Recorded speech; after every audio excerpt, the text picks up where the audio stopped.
of the Town Council to order for our February 15th meeting. Could you please stand for the pledge? I pledge allegiance to the flag of the United States of America and to the republic for which it stands, one nation, under God, indivisible, with liberty and justice for all. Let us pray. Father, we invite you into this meeting tonight to lead us and guide us and help us to make the right decisions for all the citizens of Nashville. Amen. Amen. The first item on our agenda is the approving of our minutes for our February 1st, 2022 call meeting. Are there any corrections to those minutes? That was the call meeting. Move to approve. Is there a second? Second. Our next minutes are February the 1st, 2022, the regular meeting minutes. Are there any corrections to those? Do I hear a motion that we approve those? So moved. Second. All those in favor, let it be known by saying aye. Aye. Those minutes are approved. At this time, we'll listen to our public comments. Nashville. Just two things. I just was wondering if there's an update on the water billing for the upcoming, since it was discussed a couple months ago regarding the possibility of the change in the way the billing was going to be handled. And my second comment would be probably directed more to Chief Puckett, would be regarding we've noticed a very high increase in semi-truck traffic on East Church. There isn't a sign there that says no trucks. And just this past week, I saw 3 large semi-trucks come through. One almost took out the pole. Virginia? That's East Church, where it comes up to 58, Okay. right there, right in front of our house. We've noticed right across from where Larry lives, too. Okay. And Randy, will you get back with her or address the water bill update? Yeah, we had planned on having an informational meeting to demonstrate how the town utility bills are prepared, and then the Omicron virus hit really hard, and it wasn't advisable to have gatherings again, but I think we're getting away from that, so hopefully here in March or April, we can have one of those, and we'll make sure we get that word out on social media and in the newspaper, so everybody can come and see a demonstration of how our utility billing bills, and we can have more discussion about billing in smaller increments than 1,000 gallons.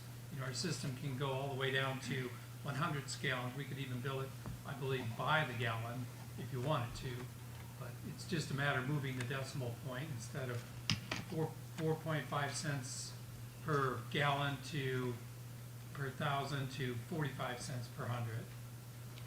Okay, but we'll let everybody know before we have the meeting. That's correct. Okay, great. Okay, thank you, Virginia. The next person to speak is Daniel Woodfin.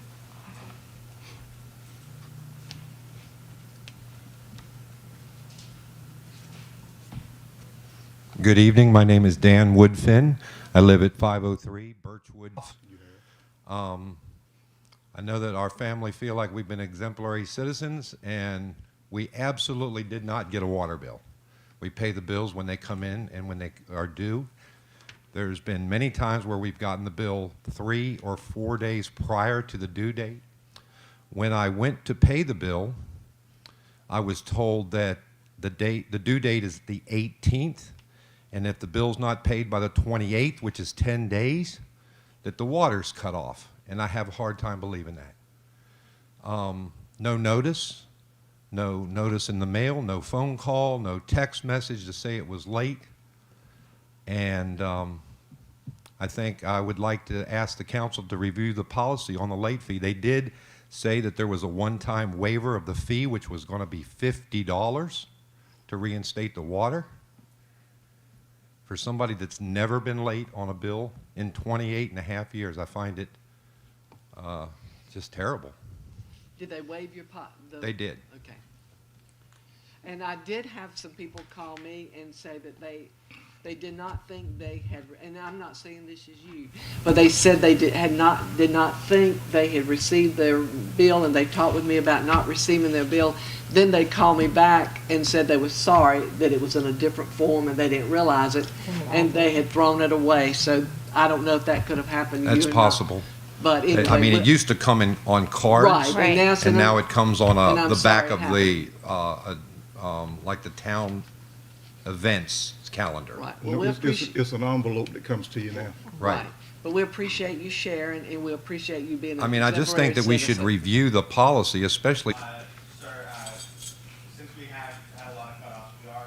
Hey, John, John, would you mind coming to the podium?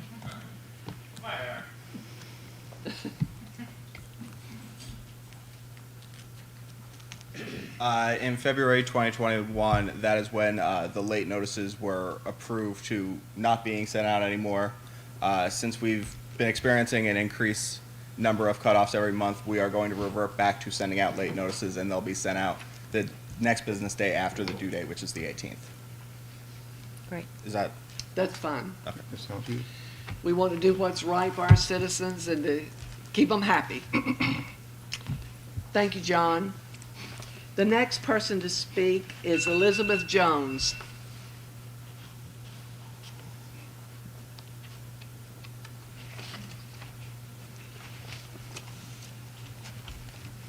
Good afternoon. Hey. Good I'm Elizabeth Jones, 218 Regency Drive, Nashville. I'm coming to talk about the sewer. I came probably to a meeting about a year ago and talked about how I could not connect to the sewer, and it's like a house over from mine where it could, because I'm downhill. Yeah, I'm downhill, and I guess a whole new system would have to be put in. So I think so I'm coming back tonight to kind of find out where we are. Y'all did offer to pay maybe 50% of what I had to pay, but with my husband was out of work, my daughter came home, you know, because of the coronavirus, I've just not been able to come up with that money. So now it's a year later, and wanted to bring it back to your attention that I'm still in need of getting connected to the town, and wanted to know maybe where it was now. You know, what could we do next? That was denied when we applied for that, wasn't it? For the neighborhood. Yes, we had the Regency subdivision and Essex Road. Regency, the LMI, the load modification, so we just sent it in for Essex Road only. We found out today that Essex Road's application was not approved. Oh, shucks. So what I've done almost immediately, the North Carolina Department of Commerce has its wastewater reserve fund, which has been boosted in dollar amount because of ARPA funds. And the application for that is May 2nd. I've already talked to the Upper Coastal Plains Council of Government about submitting an application for both the subdivisions to that. When the Council of Governments submitted our CDBG application for Essex Road, they also submitted it to this same wastewater reserve fund for funding. It was just shy of getting funded, from what Helen Page told me, by a few points, and she has the knowledge of how to beat that up now. So she's fairly confident if we resubmit, at least Essex Road will likely get funded, and we can add to it Regency, which And is, that would help Ms. Jones. yes, and then that's obviously going to be one of the recommendations the council brings to the town staff brings to the council at the budget retreat here March 15th. That and several other water Okay. sewer projects. Do we know what the timeline is for Yeah, awards are, So, I mean, that's myself. I mean, is it, you know, we need to get it for the whole neighborhood, but am I the only one that's having this problem that has a more of a need than everybody else does? And Ms. Jones, I just recommend that maybe you make an appointment and talk with Randy about that, you know, sometime, and see what he has to offer, or if there's some things, you know, that can possibly help you, because we want to help you. You might, if we're still waiting to see if we received the grant or if we were even denied the grant, we might have to do some sort of emergency application. Right. Where we can at least help those that need it immediately. Is yours backing up now? What is the, it's not backing up? No, right now it's just the smell. It hasn't, not been raining as much as it did, what's this, 2022? So 2020, I believe it was, maybe.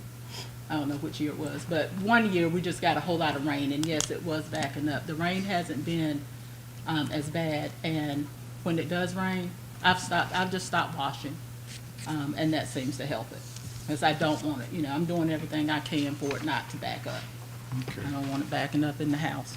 Thank you for sharing, and we will do everything we can to Okay, help now you let's out. make an appointment. Okay, with you. Right. thank you. And that concludes our public comments that had signed up for tonight. The next item on our agenda is our town charter amendment. And Ms. Tinkham, we're going to introduce Raz to help us with this. Sure. As you guys may remember, we did approve of a contract with Francis Raspberry for updating our town charter, and I will yield the floor to Raz. Thanks, Sarah. Mayor, members of council, I understand this is a public hearing on this. If you would care for me to, I'd be glad to take the podium. If I That had would my be, back. that would be nice so that we can hear you on the virtual part. And then Mayor Brown, if we could have a motion to go ahead and open the public. Okay, do I hear a motion that we open our public, okay, second? Okay, we're ready for our public hearing. Thank you, Mayor. Let me introduce myself. I'm Francis Raspberry. I'm with the Coley Prison Law Firm. I do have a nickname that stuck early in my life. It's Raz, and I'd just as soon go with an informal nickname if that's all right with everyone here. I'm with the Coley Prison Law Firm in Raleigh. The Coley Prison Firm specializes in local government work. We represent around 26 municipalities in the state. I've been with the firm 4 years. Prior to that time, I was deputy city attorney for the city of Raleigh, and Mark Edwards greatly identified that the town's charter was rather old and obsolete. Several amendments added to the charter, but there has been no fresh look at the charter since 1969. And as many of you may be aware, starting in 1970, the laws relating to municipal corporations in the state changed dramatically. Chapter 160A was adopted by the General Assembly in 1970, and that represents a major consolidation of all the general statutes regarding cities and towns. 1973, the election laws of the state, including the laws that relate to municipal elections, were brought within, consolidated within a single statute, Chapter 163 in the general statutes. The annexation laws of the state were shortly revised and consolidated and put into one chapter of the general statutes, and most of these consolidations of the general statutes superseded and overrode local charter provisions to the contrary. And then finally, this past year, Chapter 160D was adopted, and that represented a consolidation and a rewrite of all of the enabling law relating to local governments' authority in the planning, zoning, and regulation of development area.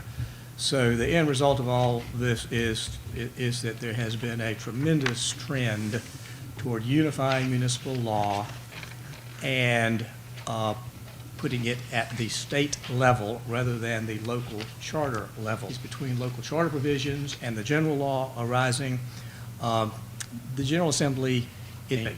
So, with having said that, we were asked and engaged, our firm was engaged, to look at all of the charter laws of the town of Nashville with a view toward the general statutory framework and to rewrite, revise, shorten, and consolidate your charter into one document that'll be as straightforward and legally unambiguous as possible. I did most of the work on this project. We took the legal and editorial approach that whenever state law covered the same subjects that had been covered in your local charter provisions, we would generally lean toward simply incorporating the state law, making a reference to the topics, the areas of concern, and then just essentially note that the town was going to be following the general provisions. It would be very possible to have a town charter that was extremely, with the draft that we had suggested to you, was to essentially have a compromise approach to cover the major subjects that relate to the powers, operations, functions, form of government of the town, and then set out an abbreviated series of articles relating to the major functions and departments of the town government. We changed the numbering system from the old numbering system. It's generally, it's typical to have articles 1 through, in this case, I believe, 10, in the sections within articles to be 1-1, 1-2, 1-3, Roman numeral 1, and with the sections being in Arabic numerals. So we did that for ease of use. And with that, this is a very detail-intensive project. However, most of it is just that. It is just details, and some could even call it minutia. It's technical. You can spend a lot of time going through all the changes and all the word choices, but so to that extent, it's somewhat routine. But this is the charter of your town, so it's very important. It deals with an important subject and is worthy of close attention, I think. There are a few points that I would like to make as we review the document that you all have looked at. And let me say this, if I may, Mayor and members of council, I brought copies of all of the materials that were sent to members of the council in advance of this session tonight. And if I may, and a few more, for those that are really anxious to look at a lot of paper prepared by lawyers. But if I may, if it's all right with the council, if anyone would like to have materials that have not been provided to them, what they haven't seen before tonight, I've got lots of copies from most to least significant and important, I would say, from one's right as you're facing the table. Take a sheet off each stack, and that represents the first stack is the clean charter document that you all were sent. And I should say proposed charter document. And that would be the closest to the form that would appear in your published charter and code of ordinance document. We've attempted to put in state law references, historical references, references to code provisions and so forth, just to make it user-friendly. But that's the new charter, and I only brought, I think, 15, so there may have to be some sharing of those copies. The second document represents comments that we had prepared and sent to council.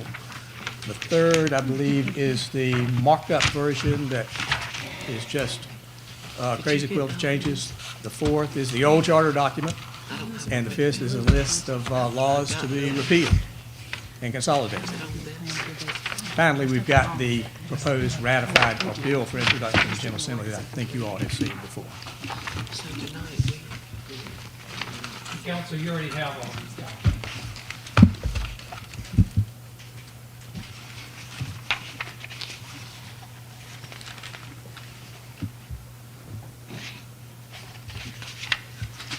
Mayor, I'm happy, no one gets excited about hearing a lawyer drone on and on, so I'm happy to quickly go through a page-turning exercise, or I'll just go very quickly to the 3 or 4 or 5 points that I thought might be worth What is the desire of the bringing to your council? attention.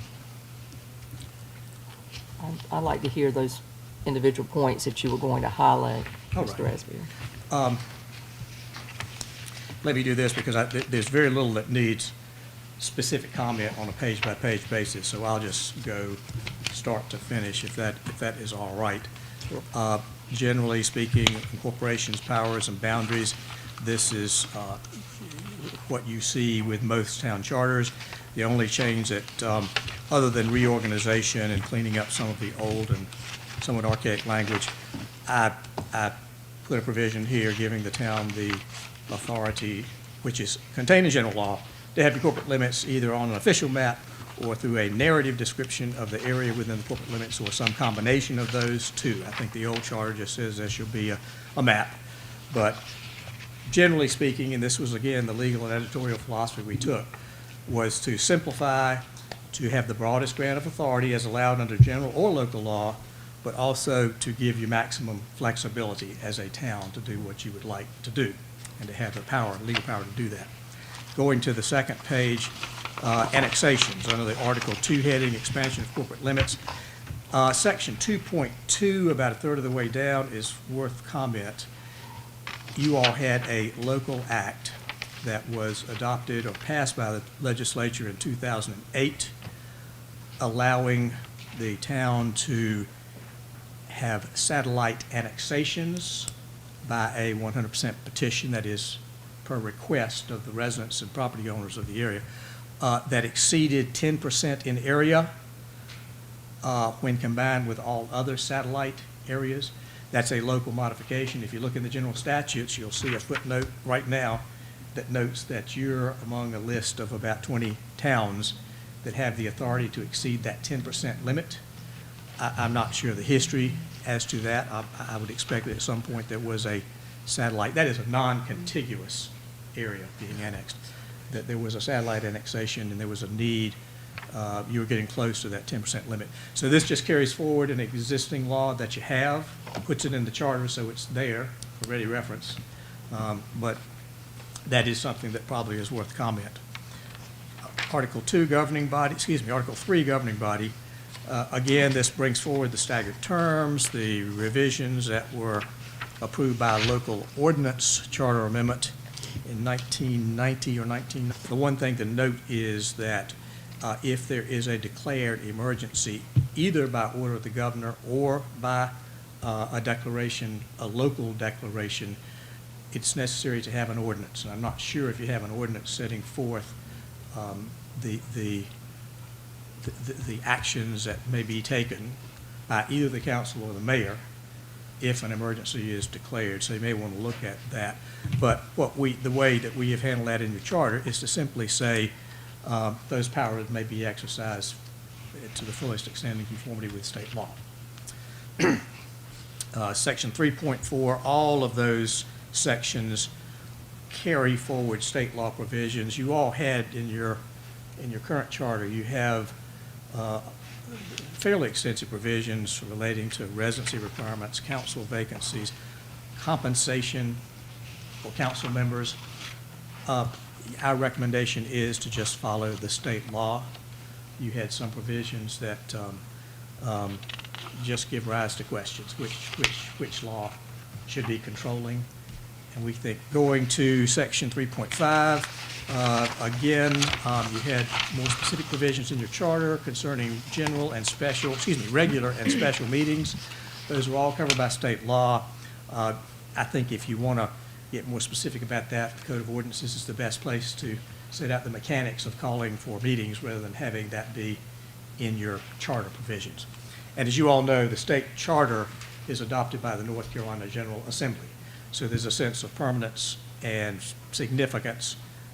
It's like the Constitution. It's best not to get into too many details unless there's some good reason to do that in your charter, because it's covered by state law, and you've got some options when it comes to what further you would like to say in your code. Section 3.6, quorum and voting requirements. Raz, excuse me just a minute. I have a Yes, question ma'am. about meetings. Can I, do you mind? Oh, absolutely. Please. Okay, in our original charter, it seems that we had a provision that we would not meet out of the limits of Nashville. Right. And we propose deleting that just because that's not a requirement of state law.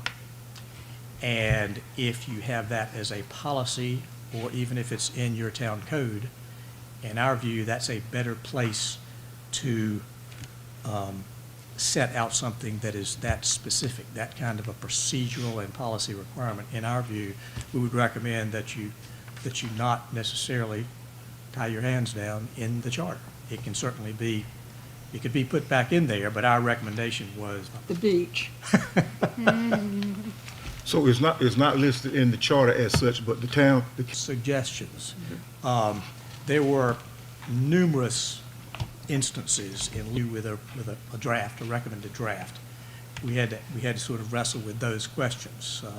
Does the town want this, and do they need this, unless there's a particularly good reason to cast a requirement in the stone of your town charter, that the better place for that type of rule that you follow is in your town code. Because if anything should happen that you want to change it, you would have to go back, find someone to introduce a bill, draft a bill, and have the General Assembly approve a bill to make a change. So Whereas you're saying otherwise- it can be addressed in the code? Absolutely. Separate from the charter? Absolutely. That's the hierarchy, that you start with the general statutes, and actually the general statutes and your charter are almost on the same level, but then there's the code, and then you have policies and procedures under that. But it finds its way in your code of ordinances. Again, that's just our suggestion, and that reflects our legal and editorial thoughts on that. But I appreciate the point fully, and it's commendable.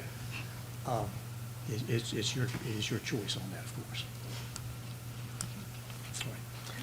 Sorry. Quorum and voting requirements, section 3.6. There are about 2 pages of state law on whether absent members, whether vacancies, whether members who've been excused from voting, whether they are counted for purposes of calculating what number is your quorum number, and similar provisions in the state law regarding voting, what the majority requirement for passing a measure is. And we suggest you simply follow the state statute on those topics, because it's complicated enough without having to look at 2 sets of laws and wrestle with those mathematical calculations. And that's what we've suggested in that provision. Elections, most of that, well, there's nothing new in Article 4 at all. It carries forward old provisions regarding calling of elections, regarding the nonpartisan plurality method of determining elections. And of course, we've referenced the state statutes concerning the uniform municipal election laws in the version that you've seen, that to suggest to the code codifier that those references be included for user friendliness.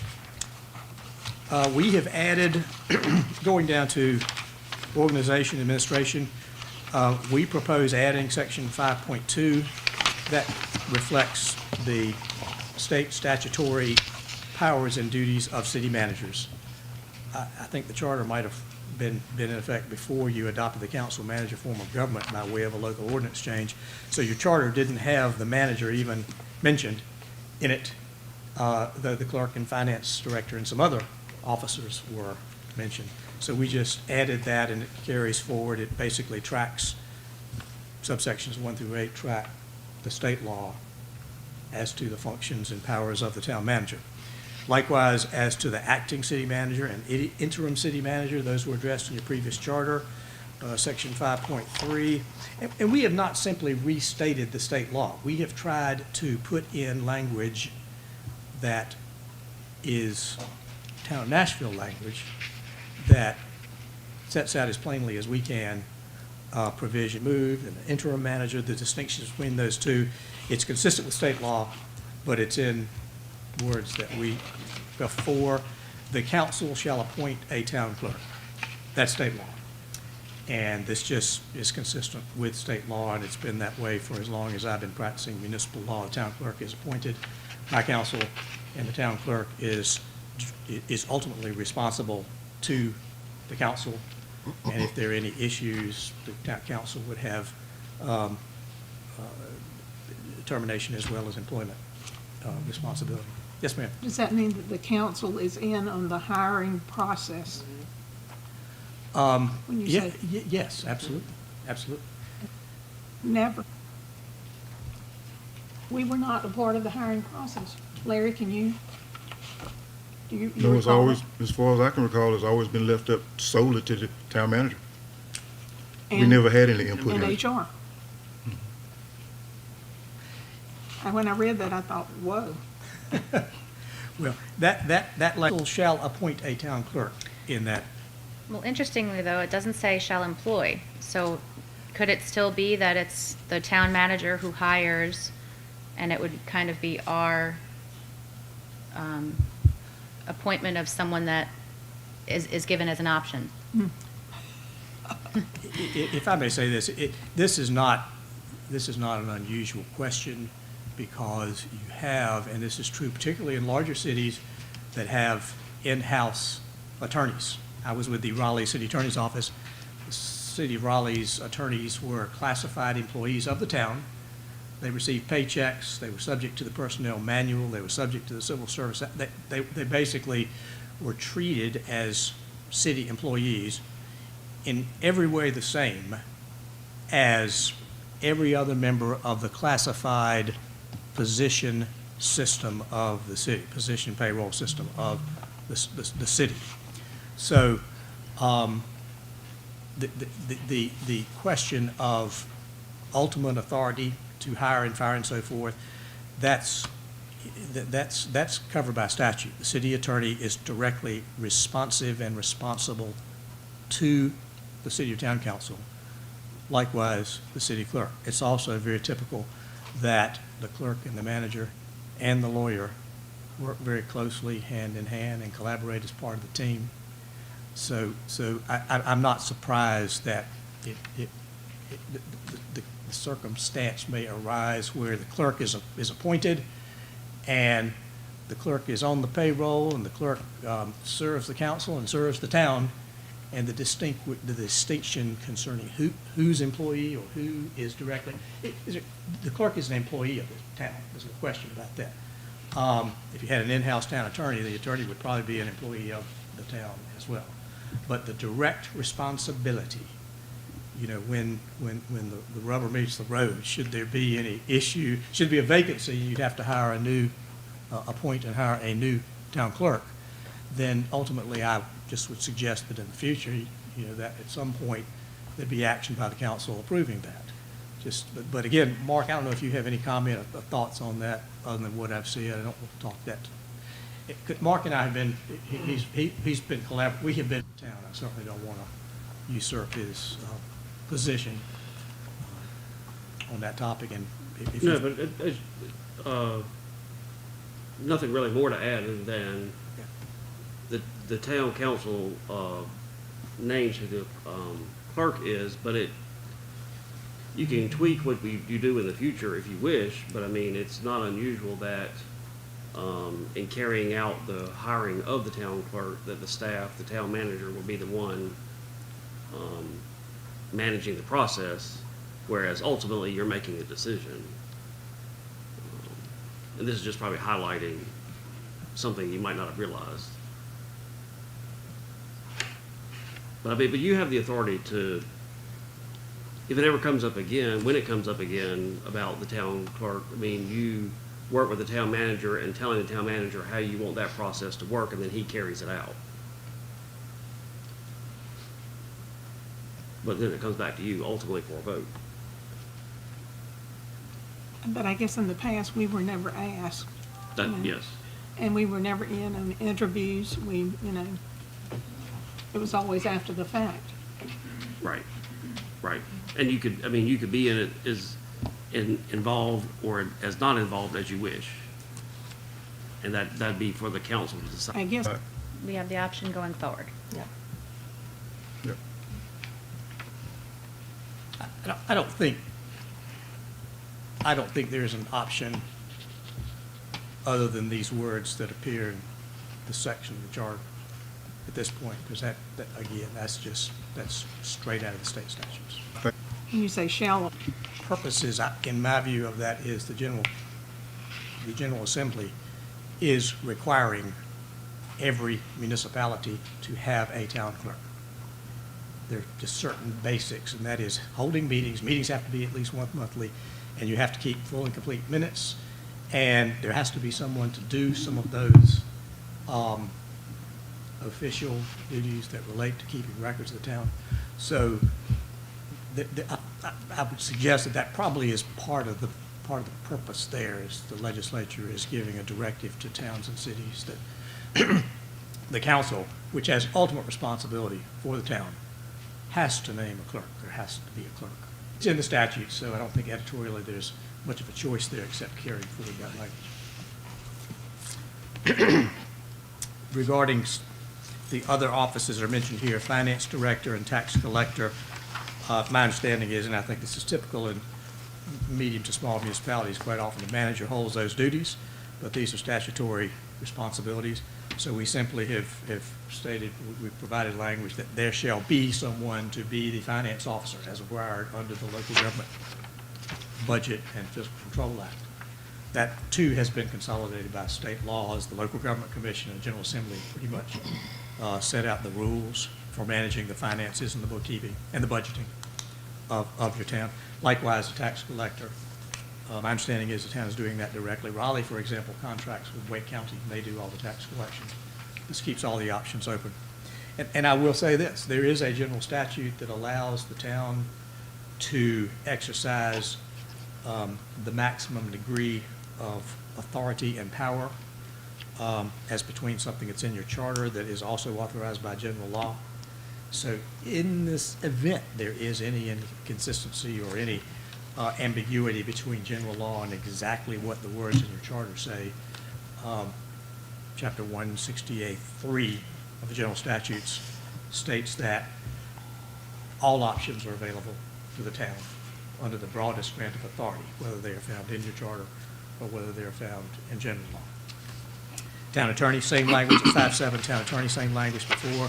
Police department, fire department, 5.8 and 5.9. You had lengthy provisions concerning those two operations of the town. We have just suggested an abbreviation of those.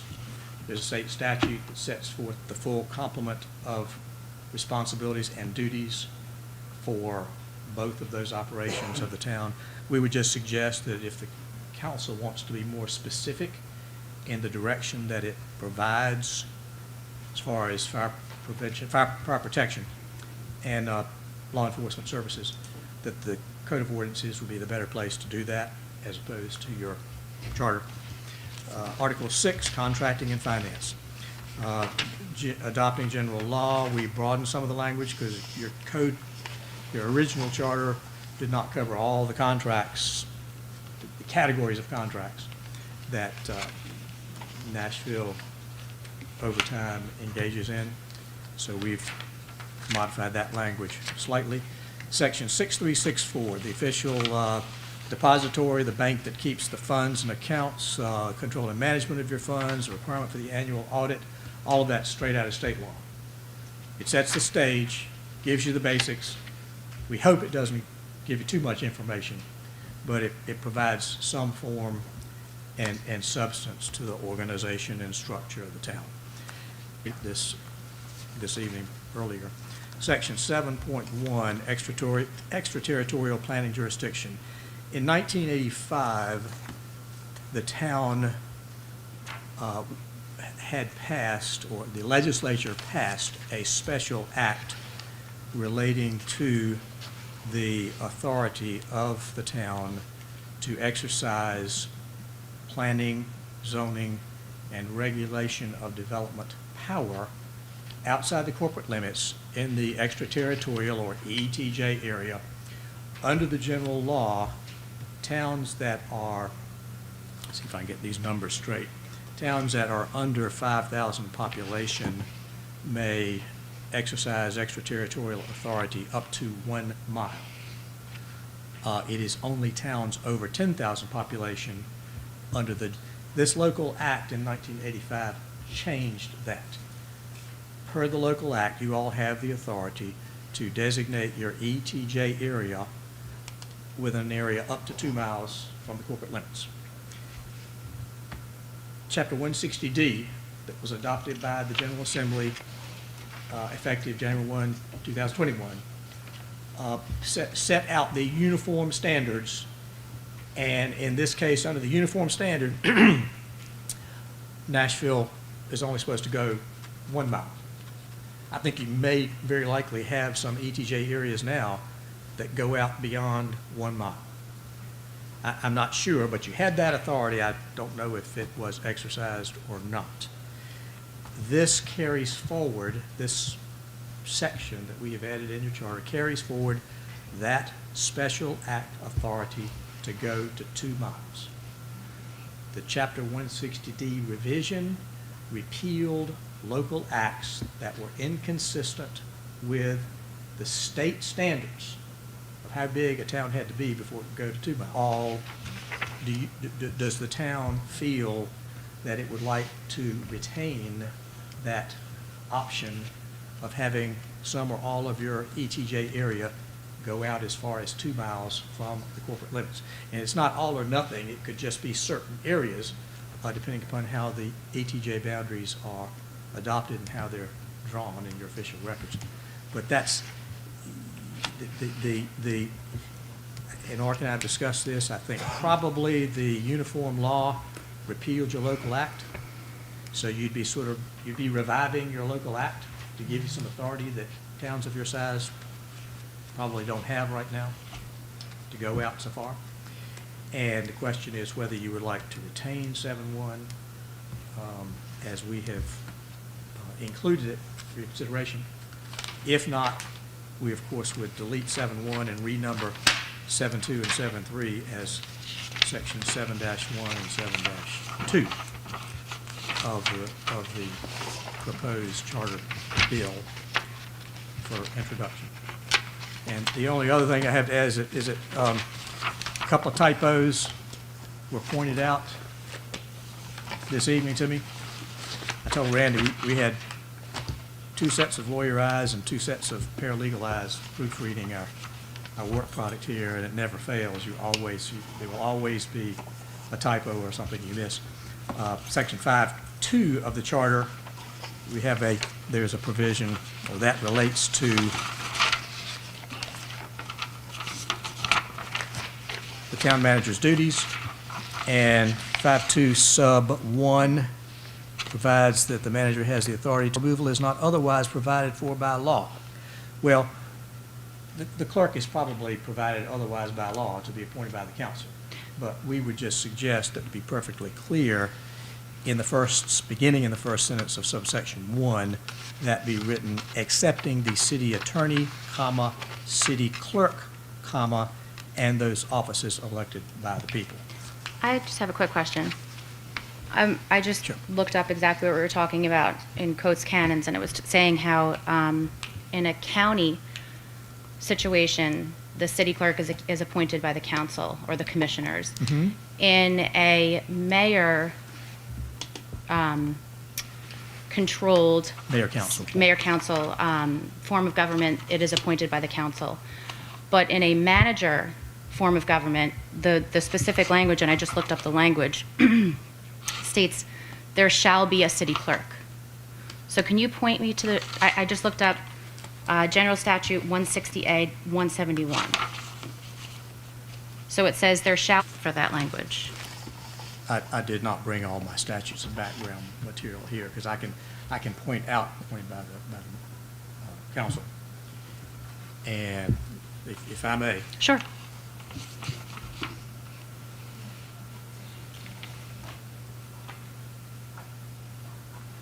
In fact, it says that there could be some confusion because the manager does all hiring and firing. And so if the council says that the clerk is no longer the clerk, she's still an employee of the town. She's not necessarily fired, but per this Coates Canons. I know in the city of Raleigh, the council has always appointed the clerk.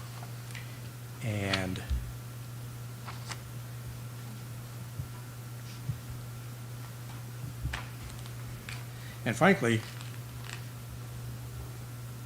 that question is yours to answer.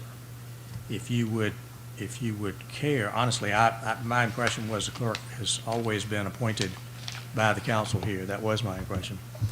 And it was raised in the review, I think the former mayor raised that issue. It has always been my understanding that the clerk was along with the city attorney, was responsive to the council and responsible to the council. If 160A70, and obviously is a municipal law, you mentioned county law, but if it's... Right, well, the canons just went into the details where it said the county commissioners appoint, the mayor, council form of government, the council appoints, and then it's silent when it comes to the manager form of government, where when it comes to the clerk, like the specific Right. language says just that there shall be a city clerk who will do all of these things. It doesn't say that the council appoints. Well, if that's the case, I stand corrected, because it has been my impression that city clerks, big city clerks that all have council manager form of government, or small towns that have the commissioner mayor form of government, always appoint the clerk. That is the norm. Okay. If the option is available in the statute, then I just suggest that the council can decide. The only problem I can What it foresee chooses, is... I think you have that option. Okay, is just like the employment part of it, right? Like we are not hiring and we cannot fire. So if we appoint and then say, actually, we are no longer happy with you, you're relieved of your duties as clerk, they're still an employee of the town. And I think because of our form of government, Randy is in charge of all of the hiring and firing of all employees. It seems like almost an overstep of our authority, but that's just my opinion on it. Well, if you provide in this charter document, And we can, according to the canons, we can provide in here, but then Yes. that's what it is. So then it is our responsibility to appoint, and so we will be much more involved in that process.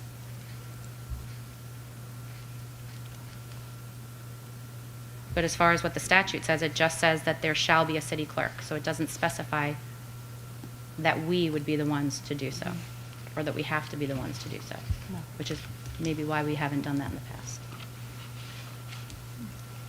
if you would care to hold that issue for later, we can make the change in the charter. And Proposed charter, maybe I'm looking at that something there that's... shall- that- And I Yeah. have not read that lately. I'm sure I've looked at it at some point in time. And that's one of the statutes I didn't bring because I didn't think that was going to be something that, If we could just look a little bit further into Sure. it, I would, before we make a determination. I think it bears some further study. if you would care to change the language in the first sentence of section 5.4, 5.4, town clerk, there shall be appointed a town clerk. That would leave that question open. And then I guess in the provision that you just stated, where it says that all hiring and firing except for the town attorney, we can take out the clerk from that provision. In other words, right, not to make that Right. change this evening to what you see before you. And frankly, I think that's not necessary because the original language, and that came from your charter, was whose provision for appointment is not otherwise provided for by law. Mm-hmm. So if there is some general law or charter law mandate that Right, that states that we have either the to. manager or you're just letting the issue lie, in other words. Right. You're not changing Because I do anything think that was in your pre-existing charter. we're under a time constraint, right? We need to get this moving.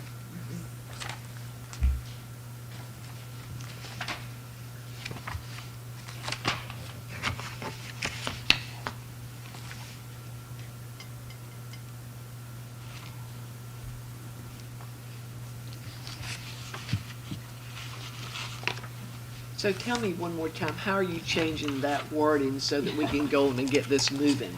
If the council is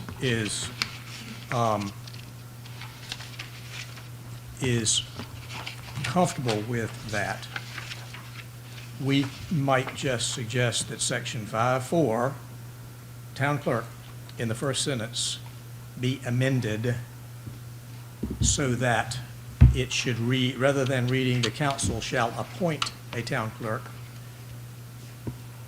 the proposed charter read, there shall be appointed a town clerk. So we would have no input.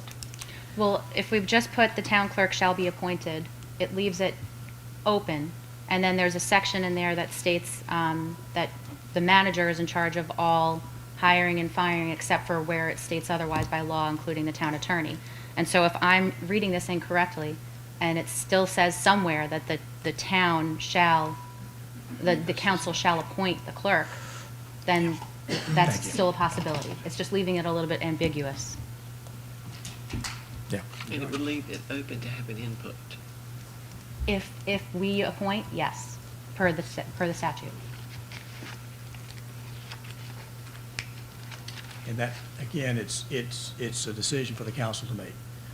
If you would like to have further conversation about this, the way to get a charter bill moving along, there is a local bill introduction deadline at the end of this month. I understand that's our deadline. If you'd like to keep that issue open and to be able to say that issue has not been changed in any respect and it's to be determined, this provision, this suggested change in language, and Mark pointed out 168, 171 absolutely does say there shall be a city clerk. It's always been, it's not even something that I had any misgivings about, because from my experience with Raleigh and every other large city, the clerk is the council's appointment. But in a council man, and that includes council manager form of government in cities. But if you all would like to keep that issue open, there shall be appointed a town clerk. Having 5.4 begin with that language would be a way to move on and have the topic for later conversation.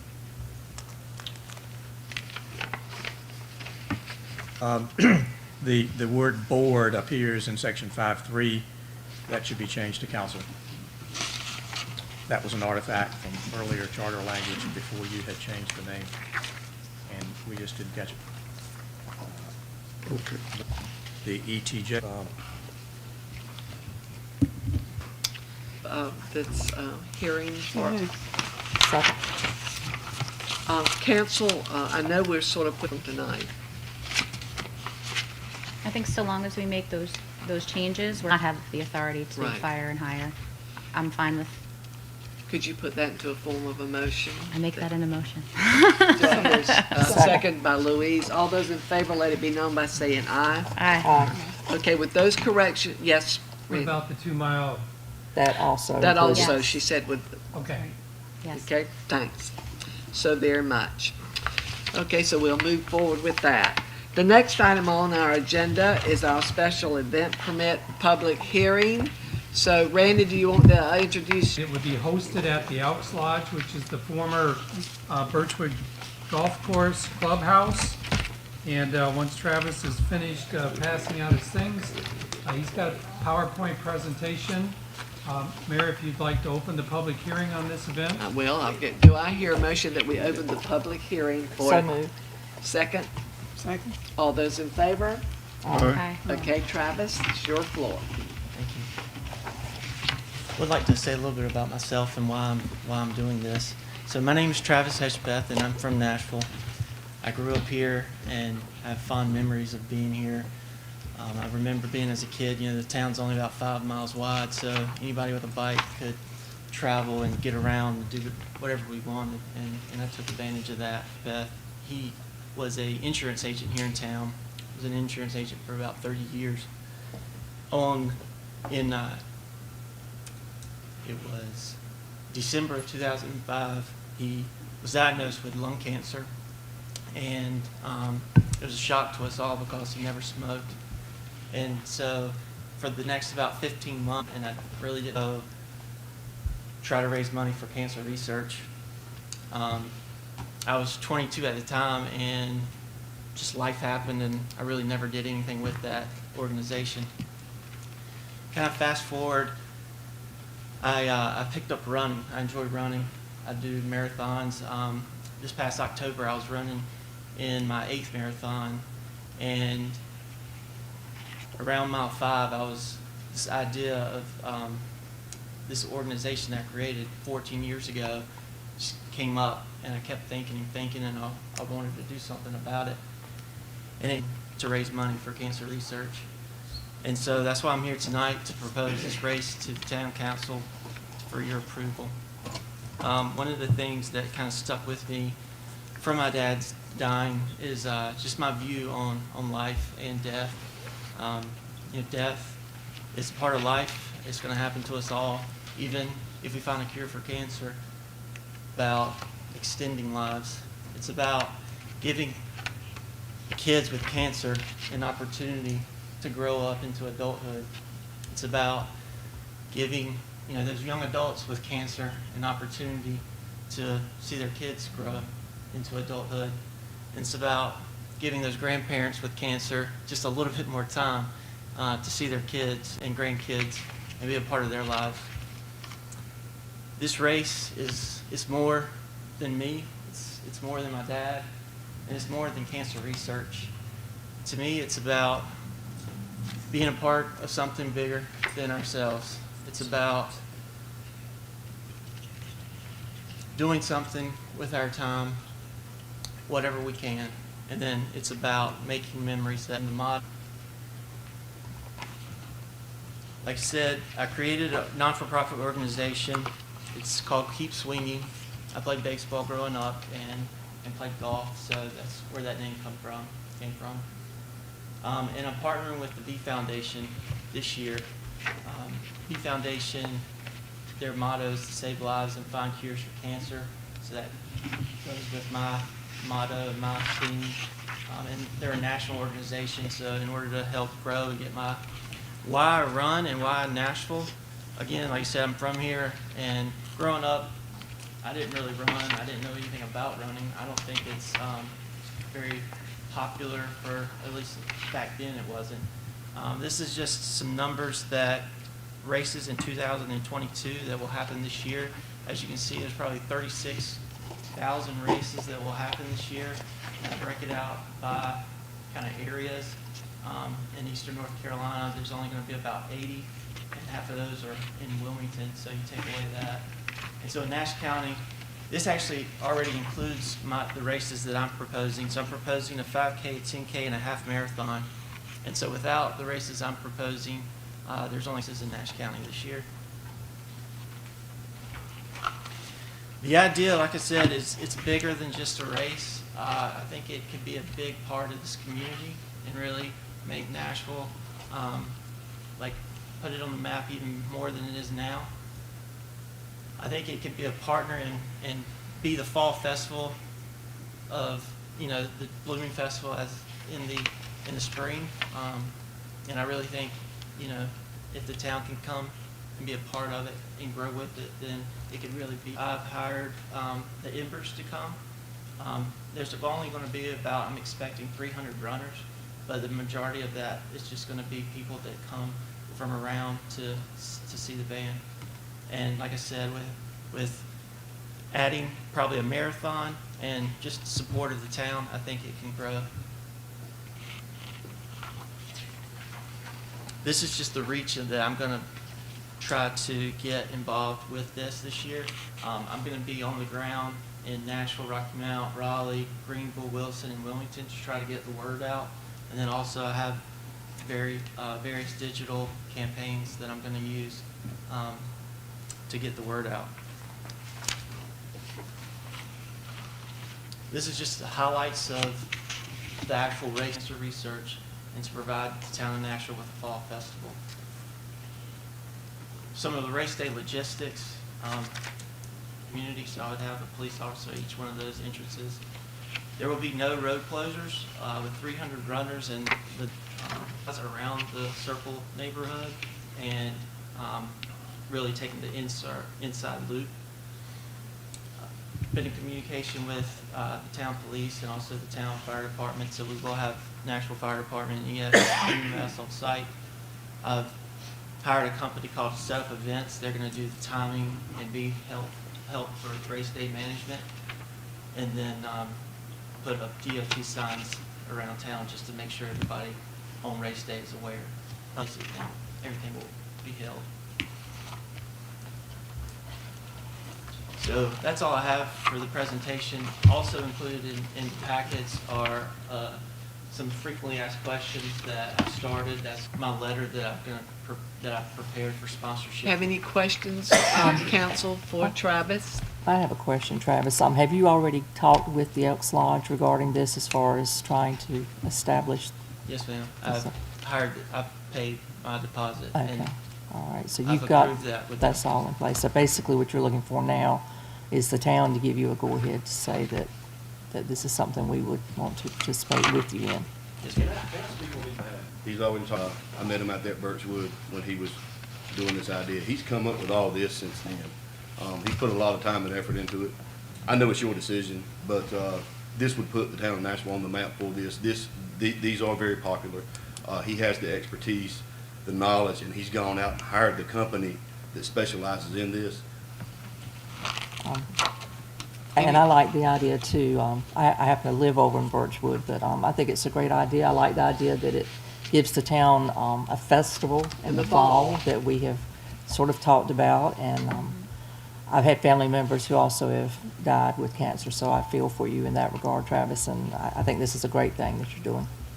And I certainly will give you my support. I agree with all of those statements. I have one quick question here. You're number 6. Where should I park for the race? So you say free ample parking can be found less than a mile walk to the start and Right, so finish. overflow parking sponsorships, and so I'm going to have heard back from them. That's an option for Okay. overflow parking. And then also, haven't mentioned this to the town, but using Glover Park as also potential overflow parking. And then I would hire a bus service to go back and forth to the event spot. Great. That was my question.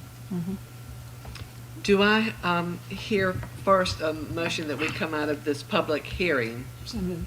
Second. All those in favor? Aye. Aye.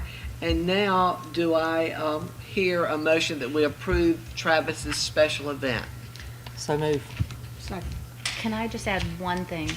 So, Travis, I know you submitted paperwork, and so we're approving without having. Randy, can you refresh my memory here? So I can, The action, Any cleanup that has to happen at the end.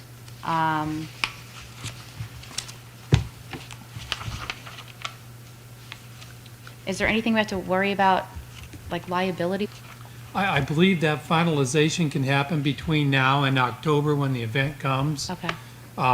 We've already been in contact with, we do have coverage. I'm sure they will So- require Travis to have a certificate of insurance, and we'll require that too, obviously, Right. and hold the town harmless, and I'm sure the Elks Lodge will require something similar. Okay. So there's required insurance. I've already paid them for that. They cover that already. Okay. I'm going to get USA Track and Field. They do a lot of events for insurance, and also this will give this event that, stature, just to know that it's a good event. And so they provide the insurance. They also qualify the distance in order to make it a sanctioned USATA event. okay. Wonderful. So all those in favor, we've had a motion and a second. All those in favor, let it be known by saying aye. Aye. Aye. Well, we're looking forward to it. And Travis, thank you for all your hard work, and we appreciate you thinking about Nashville. This really is wonderful. Thank Our you. agenda is welcome to the Nashville Town Council meeting. Good evening. Good evening. Good evening. Yes, good evening, Mayor Brown, Good council evening. members, Manager Lansing, staff, citizens, and guests. I proudly stand before you this evening to introduce myself as your new Nash County manager. I'm familiar with many of you, but for those that I'm not, I have been an employee of Nash County government for over 21 years. Have served in several roles and joined administration in July of 2017 as your assistant county manager, and as of December 15th, 2021, I am your new county manager. So thank you for having me tonight. I wanted to get out to all of our incorporated areas and introduce myself to the mayors and the councils and administrators and offer my service to you. If there's anything or any time that I can be of service to you, please don't hesitate. Skills than I do that can serve you, and if you have a need, I invite you to reach out. I know it's getting late, so I will run through these, and then at the end, if you heard something that you have a specific question about, I'll be glad to try to answer that for you. The county is working on a new animal facility. We are locating that at a property adjacent to Nash Community College and plan on partnering with the new vet tech program at Nash Community College. Our Board of Commissioners is set to look forward to providing pet adoption services in Nash County in a new facility, and hope that you all will join us when we do the ribbon cutting on that and open that. We're also working on the expansion of the detention facility to put all the pieces in place to apply for another PARTIF grant. You all are aware that we opened up Miracle Park at Cooper's, that park, and some more services that we can offer there. We're also working on the process of beginning the construction of a second shell building down at our Middlesex Corporate Center. And I do know that the county is very much interested in partnering with you, the town of Nashville. Our land use development plan, we have a lot of growth going on in Nash County right now. And in the process of rewriting that land use development plan at this time. The county is also engaged in a salary study for its employees. I'm sure the town of Nashville, just like every other entity, including Nash County, is with a competitive salary. So we are working on a salary study. The county also continues to expand our northern Nash water system. So we have completed phase 1. We're moving into phase 1B, another little sub of phase 1, and then we will be working on our phase 2 of our northern Nash water system.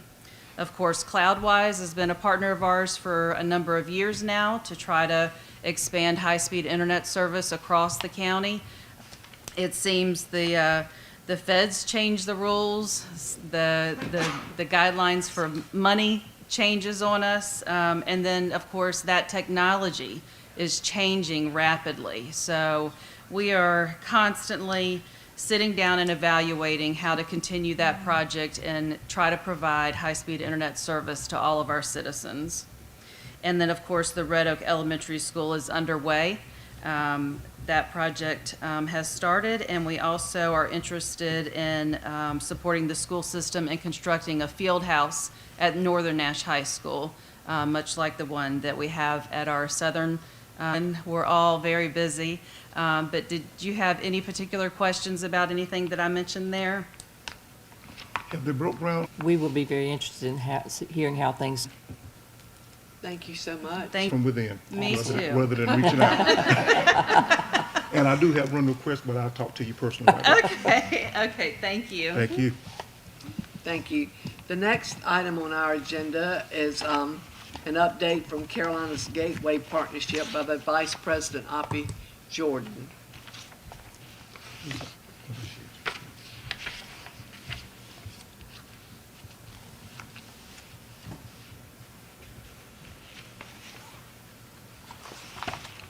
Hi. I'll take this up in a minute. Oh, wait a minute. I think, yeah. There's a whole pack. I don't have meals like y'all do. I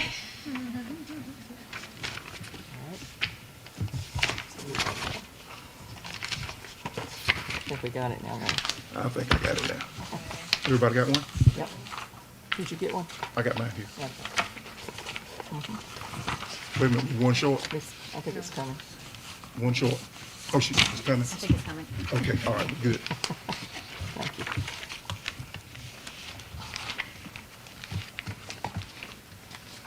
I decided to not bring the PowerPoints, but it was a pleasure to be here before you guys, and it was good to see Mayor Brown and Commissioner Taylor and Randy. As I come to you each time to try to bring you an update, as you can see, you will see some of the same things repeated on a regular basis. We are currently working 74 active projects, and the investment is around $12.3 billion, and the jobs are 18,296. We continue to see a tremendous growth development around the intermodal and requests that are coming in right and left. And in addition to that, we are very excited about an upcoming announcement that will probably be early summer, which I think is going to have a tremendous impact is the activity around the shell building, and the shell building that is already, the steel is on the ground, and we are very close to making an announcement with that. We just had a very good, disclose the name of it yet, because he actually is a plant manager for an existing company, and he is starting up his own company. And time, the shell building, we're also looking at the shell building with the corporate center, with you on that as well with the developer. But the last page here that I want to continue to remind you of, and I know product, you're not going to get a project. So we have the land, and we're basically also looking now at other around the intermodal with actually tremendous activity around that intermodal. And I was just out there today with another we discussed and begin their expansion. So I hope to be back to you. But I just want to tell you that most of all of this that has been delayed has been due to the supply chain with all the materials. It's just incredible. Thank you for the update. It's good. Any questions? And the last time I saw you, you were expecting that little one, so you did it right. She's here, yes. Great. All right. Any Thank you. questions? Thank you, Aubrey. Thank so you. very much. Thank you. The White Oak Drainage Improvement Change Order Number 2, Randy. Yes, the wind improvement project did approve a change order on that. The twin 24-inch pipes that go under Laurel Springs Drive, it kept sinking and settling there. That's been taken care of. Now Brian is ready to asphalt that street patch, and the SAC is in poor shape. And he wanted to know if we wanted, as long as he was going to have a paving crew in there to pave that patch, they could also, it would perform well for many years after that. So I asked him for a price on that, and we put it in the form of a change order. That is $15,000 to overlay the cul-de-sac with 1.5 inches of DOT spec asphalt. They would mill around the edges so that where the driveways are, there's not an abrupt difference in surfaces, and around the manhole and the water valves. So what you have before you tonight is a decision if you wanted to go ahead with change order number 2 in the amount of $15,000. This was a unit price contract, and the unit prices that were documented ended up being that the contract price is lower. The actual price of the project was quite a bit lower than what we thought when we issued the contract. We were all ready to include the first change order in what the contract was. This $15,000 would exceed that original contract, but still be significantly less than what we had budgeted for the overall project. I did ride out there and look at it the other day just so I would see what they were doing.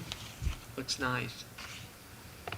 The $34,137, that is the price of the engineering of the It entire, is. of the entire project. Yep. So what is your idea of approving the change order number 2 to the Wendy Oak Drainage Improvement Project? Well, looking at the state of the roads in these pictures on 24, I'm inclined to say we go for it now. It's still under budget from what we had anticipated, and it looks like this road would be coming up soon anyway. Do I hear a second? Second. Okay, all those in favor of the approved change order number 2, let it be known by saying aye. Aye. Thank you very much. We'll move on to our next item, and that's our Finance Director, John.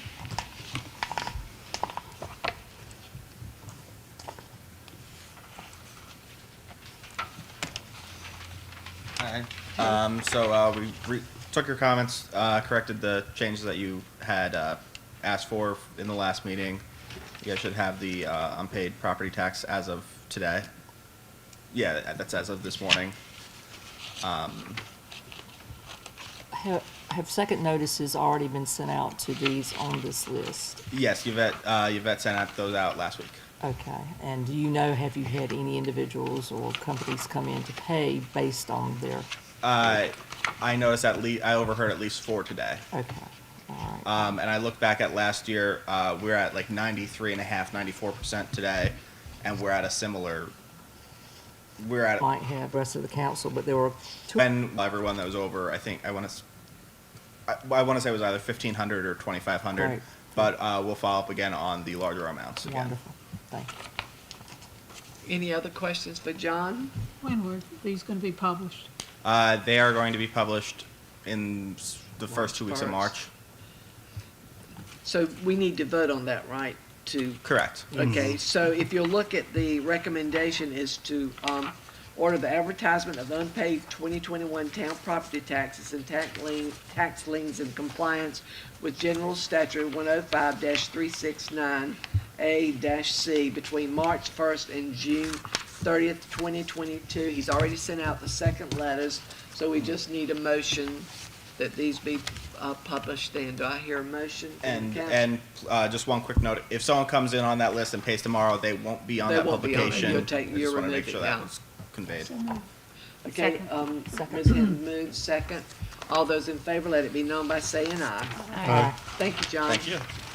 Establish fees for farmers market vendors for the 2022. So- Oh, It's not okay. with us, but what we're looking at is establishing vendor fees for the Nashville Farmers Market, which is going to begin in April. And we're looking at simply adopting what Nash County has for its vendor fees. How many vendors do you anticipate? I'm not sure on the exact amount to begin with. I think it looks like there's maybe 26 we're hoping will be regular vendors.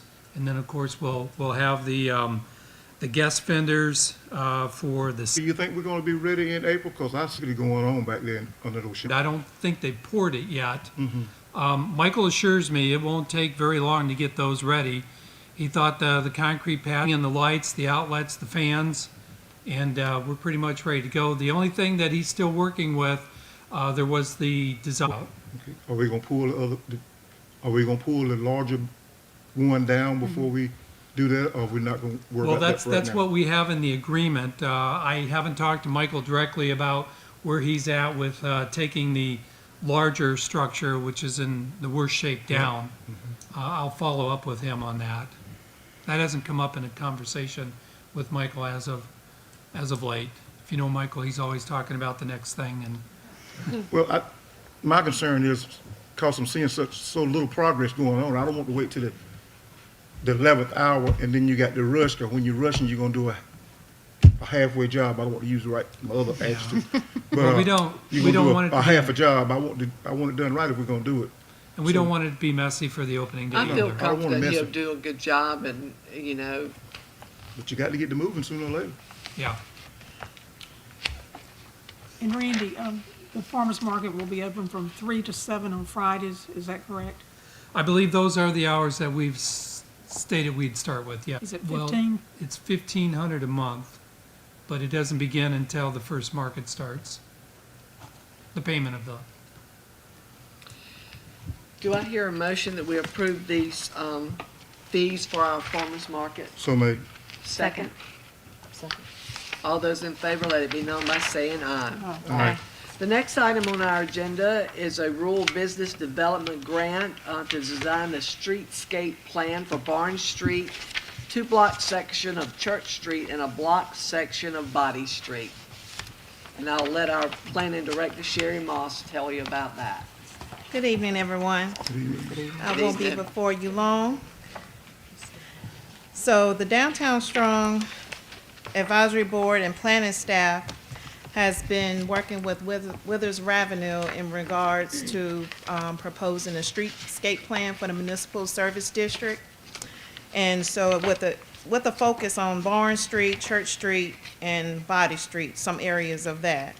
So while we were in working with Withers Revenue, and they did the scope of work, which you have in your packet. And so the fee for that was $36,500. And we were gonna bring it to you for your review, but prior to that, we wanted to make sure we had some type of funding in place.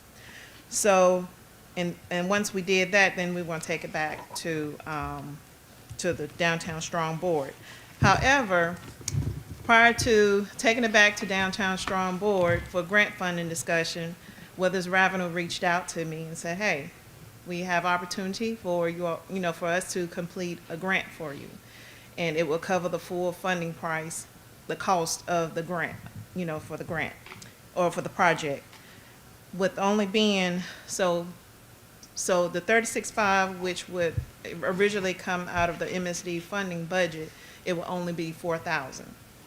So this MSD, and also proceeding with the grant application, because the application is due February from different businesses downtown, and we're working on those too.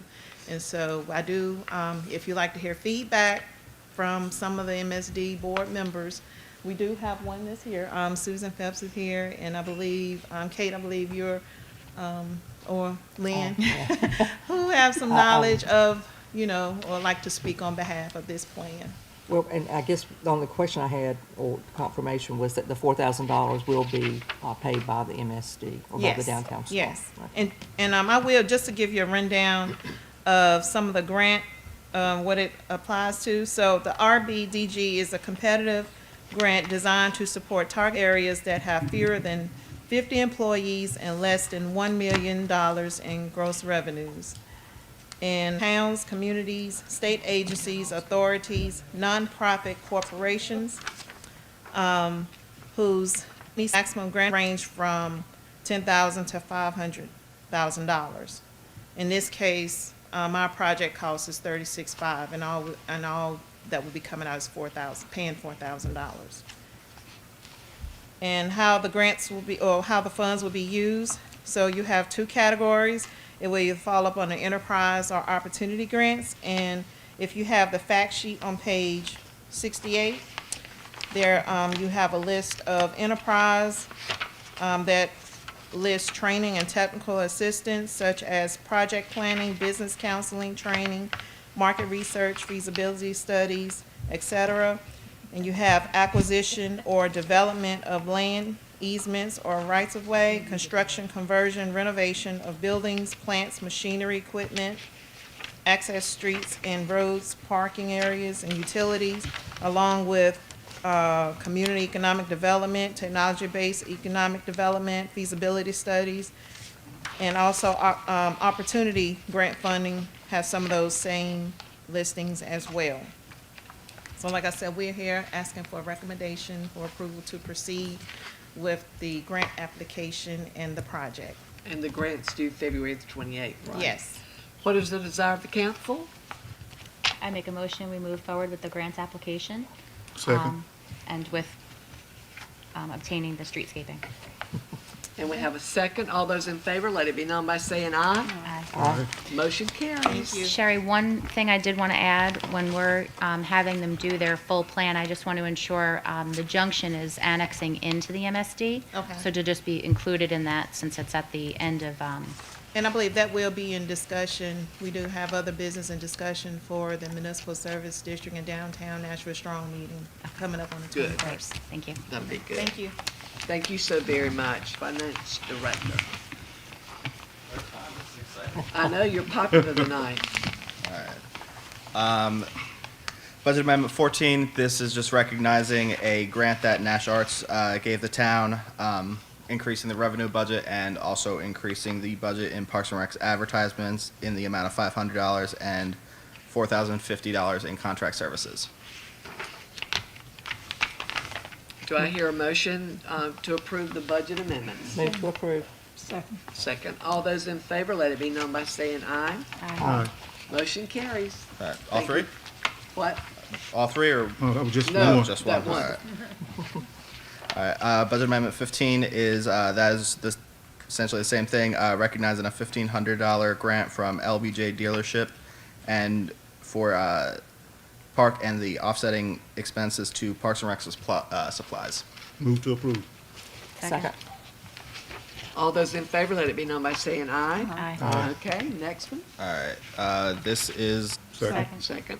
All those in favor, let it be known by saying aye. thank you very much. We sure do appreciate it when these businesses help our, stepping up and helping our citizens and our young people in every way. We certainly are very grateful for these. The next on the agenda is, I've already done that, and Can you, none of the applications, from what Helen Page told me, none of the applications received funding because the state legislature forgot to appropriate money for it. They intend the LMI for like 60 days, and then you got to redo them again.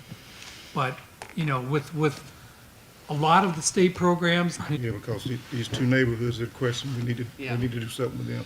oh yeah. We can't keep putting them off. That's right. and then I'd like to commend Randy because when I go by, I drop by just about every day, but he'll let me know if he's found a grant that he's looking for to sort of get us some funding to help us out. Do any of the council members have any comments? Randy, I have a question about the Elm Street Stormwater Project. That has been going on for about 3 years. Took it over. One other thing, have we made any progress on the, I'll let Lee field that question. And especially thank you